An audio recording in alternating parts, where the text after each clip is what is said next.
tinggal di sebuah kantor yang terlihat ada seorang pria tampan yang bernama Vero Olivetti yang didampingi rekan kerjanya atau asistennya yang bernama Lauren, yang pada saat itu sedang membicarakan soal bisnis saham, yang dimana Vero tampaknya kesal yang mengharuskan ia membeli saham lagi. Buy another 500,000 shares. That'll take another 60 Just million. put in the order. This is the second time. You can handle it, Lawrence. Adegan berpindah ke kolam renang, di mana di sana ada Vero bersama banyak wanita-wanita cantik. Lalu kemudian ia bertemu teman lamanya di sana. Dan ketika sedang asik mengobrol bersama teman-temannya, ibu dari Vero Olivetti menelepon dan mengabarkan bahwa ayahnya sedang sakit parah. Vero pun disuruh ibunya untuk segera pulang menemui ayahnya di Italia. Di saat menuju ke Italia, diperlihatkan Vero yang sedang mengenang dengan ayahnya di masa lalu. Karena bagi Vero, ayahnya adalah seorang yang spesial. Karena ayahnya selalu mengajarkannya tetap rendah hati, punya rasa hormat, dan saling memaafkan walaupun dia kaya raya. Welcome to Roma. Please remain seated with your seatbelt fastened. Akhirnya Vero sampai di ruangannya yang berada di Roma, Italia. Ia bertemu dengan ibunya di sini. Ibunya mengatakan kalau ayahnya hidup tinggal beberapa hitungan jam. Vero pun langsung menemui ayahnya yang sedang tertunduk sakit dengan berlinang air mata. Lalu ayahnya mempunyai permintaan kepada Vero untuk pergi jauh selama 1 bulan tanpa uang, tanpa menggunakan nama besarnya. Di sini Vero pun bingung dan bertanya, "Nyaku naon Aisyah ayah? Kenapa begitu?" Ayahnya pun menjawab, "Jangan banyak bertanya, dan berjanjilah kamu akan melakukan hal tersebut tidak kurang dari 1 bulan." Vero pun sempat mengelak, yang kemudian ayahnya terus memaksa. Hingga akhirnya Vero pun menyetujuinya. Di kemudian hari setelah kematian ayahnya, ia akan menepati janjinya, dan ia bertemu dengan Lauren. Di sini Vero mengatakan harus pergi dalam waktu 30 hari. How long will you be gone? 30 days. Kemudian ia bertukar SIM dengan supirnya lalu pergi menaiki pesawat. Di dalam pesawat terlihat seorang bos yang rese yang bernama Tuan Curtis. Ia meminta pelayanan di sana berkali-kali, tapi pelayanan tersebut selalu ia tolak. Sampai pramugari tersebut pun marah kepadanya. Bad potato. Bad potato. Now it's a good potato. Setibanya di sana, Vero yang sedang berjalan, ia tak sengaja melihat ada lowongan pekerjaan. Ia pun langsung menanyakan kepada pemilik toko itu, "Bolehkah saya melamar pekerjaan ini?" Sayangnya kata pemilik toko tersebut, ia sudah tidak membutuhkannya lagi. Kemudian Vero pun pergi ke sebuah bar dan memesan air putih, lalu di samping Vero ada 2 wanita yang mengajak berkenalan. Kedua wanita itu bernama Laura dan Pita Benger. Di sini Vero berbincang dengan Laura terlebih dahulu. Where are you staying? Here and there. Whatever. Kemudian berkenalan dengan Pita Benger. Peter Banger. Vero pun menyapa dan memperkenalkan dirinya dengan identitas lain, yaitu Cloud. Claude Reno. Di sini Vero meminta bantuan kepada Pita untuk mencarikan kamar tidur karena ia tidak membawa uang sama sekali. Pita pun langsung membawanya ke kamar tidur. Ketika di kamarnya, terlihat teman Pita bernama Diana yang sedang tidur.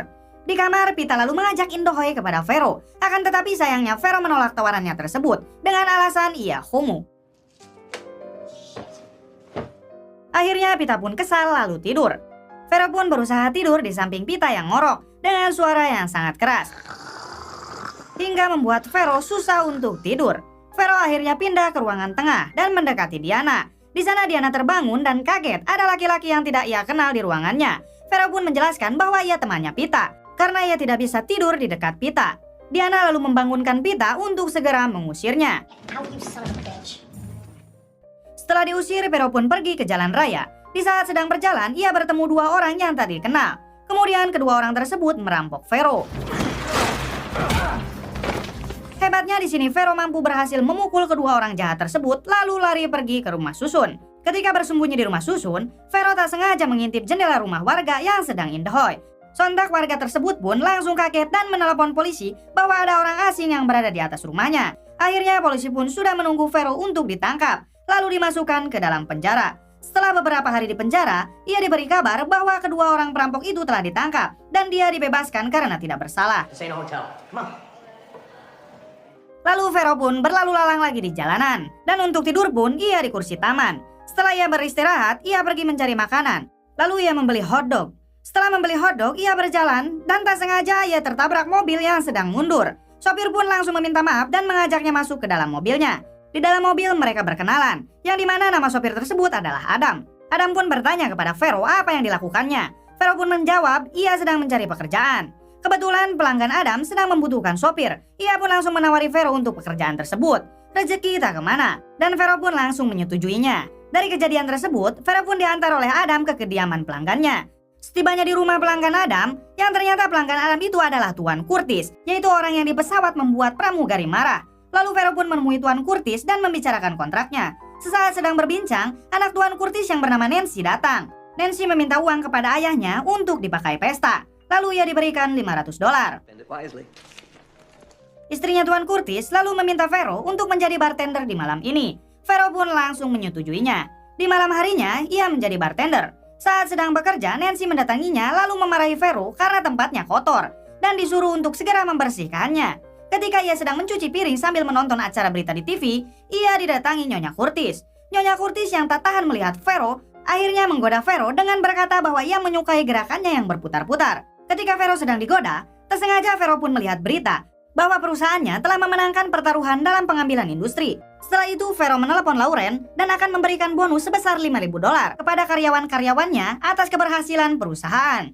Sesampainya tiba di kamar, ternyata Nyonya Curtis sudah ada di dalam kamar tersebut dan membuat Vero sangat kaget. Kemudian ketika berbincang, ada suara ketukan pintu dari luar. Sontak Nyonya Curtis langsung berusaha bersembunyi. Yang ternyata yang mengetuk pintu di kamarnya adalah Nancy. Di sini Nancy kegatelan dan mengajak Vero untuk indahoy. Ketika mereka berbincang, pintu pun ada yang mengetuk kembali. Nancy pun langsung disuruh bersembunyi di WC. Dan ternyata orang yang mengetuk pintu itu adalah Tuan Curtis. Di sini Tuan Curtis pun masuk dan ingin berbicara dengan Vero. Vero berusaha menolaknya, akan tetapi Tuan Curtis terus memaksanya. Yang anehnya, ternyata Tuan Curtis juga mengajak indahoy. Jadi satu keluarga mengajak Vero indahoy semua. Yang ternyata Tuan Curtis sendiri adalah seorang gay. Di sini Vero menolak tawaran tersebut dengan mengatakan ia mempunyai penyakit menular. Sontak Tuan Curtis langsung keluar dari kamarnya. Setelah itu Nancy pun keluar dari WC. Lalu ia pun mengajak Vero untuk indahoy. Vero pun menolaknya lagi dan menyuruhnya segera tidur. Dan sekarang tersisa hanya Nyonya Curtis dan Vero. Keesokan harinya Tuan Curtis diantar oleh Vero ke kantor. Dan ia pun membawakan barang-barangnya masuk ke dalam kantor. Di dalam kantor, Vero bertemu dengan Diana yang pernah ia temui sebelumnya. Vero pun mengajak mengobrol, tapi Diana tidak meresponnya dan hanya fokus ke pekerjaannya. Esok hari pun tiba. Saat di kantor Diana yang mau ke tempat kerjanya, ia terkejut ada bunga di tempat kerjanya. Kemudian ia pun mendapatkan telepon dari Tuan Curtis dan menyuruhnya ke rumahnya. Sesampainya Diana di rumah Tuan Curtis menyuruh Vero untuk mengantarkan Diana. Take her, she knows where. My pleasure, sir. Di dalam mobil, Vero menanyakan apakah suka dengan bunganya. Diana pun menjawab, apa bunga itu dari kamu? Mereka pun akhirnya mengobrol dan Vero mengajaknya untuk minum kopi. Diana pun menceritakan kisah hidupnya bahwa dia adalah seorang janda yang sudah 9 tahun tanpa suami. Suaminya sendiri sudah meninggal saat perang di Irak. Diana merasa nyaman saat berbicara dengan Vero. Vero pun mengucapkan bahwa ia juga sangat senang bertemu dan mengobrol dengannya. Kemudian Vero pun mengantarkan pulang kembali. Keesokan harinya, Nancy yang menyimpan marah kepada Vero melaporkan kepada ayahnya dengan memitnah bahwa Vero telah datang ke kamar anaknya dan mencoba untuk menidurinya. Vero yang tak terima pun membantah tuduhan tersebut. Diana yang melihat hal tersebut geram lalu ia memperingatkan bosnya agar jangan terlalu kasar dalam berbicara. Sampai-sampai ia berani mengatakan dengan kasar, You know what, Mr. Curtis? You can go fuck yourself. Diana pun lalu mengajak Vero ke rumah orang tuanya. Setibanya di sana, Vero bertemu dengan kedua orang tuanya. Dan Vero ditanya oleh kedua orang tuanya, ia bekerja sebagai apa? Vero pun menjelaskan bahwa ia adalah seorang sopir, akan tetapi sekarang sudah dipecat. Dan Vero pun juga memberitahu kepada kedua orang tuanya bahwa Diana juga sekarang sudah dipecat. What? Orang tua Diana pun terkaget dan khawatir karena mereka berdua sekarang tidak mempunyai pekerjaan.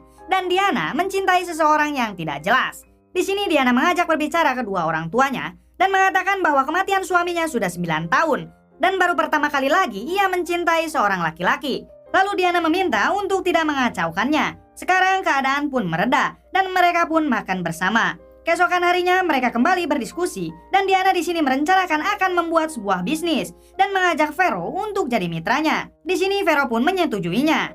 Yang pada akhirnya nama bisnis mereka menggunakan nama Mancini dan Reno. Mancini sendiri adalah nama depan ibu Diana dan Reno tentu adalah nama samaran dari Vero. Kemudian mereka pun berhasil membangun perusahaannya dengan keuntungan per bulan lebih dari $12.000.